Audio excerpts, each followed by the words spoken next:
NNF Center for Protein Design, a smart career choice for you?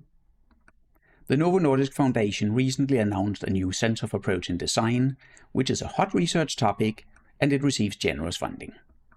However, you want to be aware of the new NNF strategy, which implies that it will be a mission-driven center evaluated on key performance indicators, KPIs, which are aligned with industry.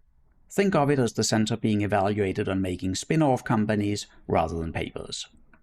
That is obviously misaligned with academia, and that is problematic when it's a time-limited center, meaning that people will be looking for new jobs.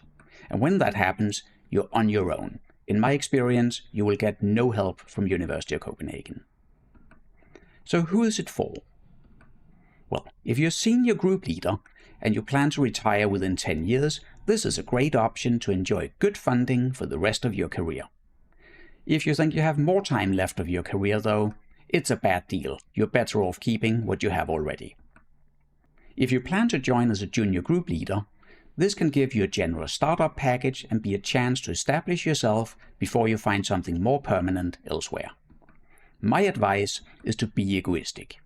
Ignore the center KPIs, focus on grants, focus on publishing, and try to leave within 5 years for something that has a long-term perspective.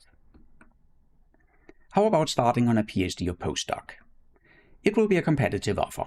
The salary will be the same as everywhere else in Denmark, and it will be a well-funded group that allows you to do many things.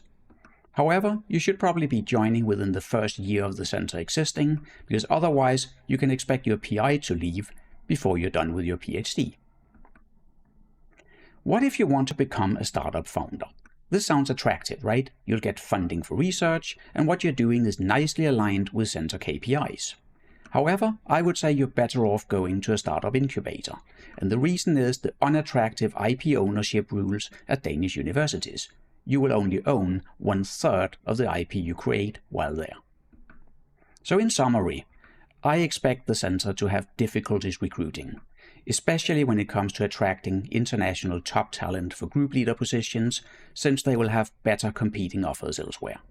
And that should be a worry for the entire center.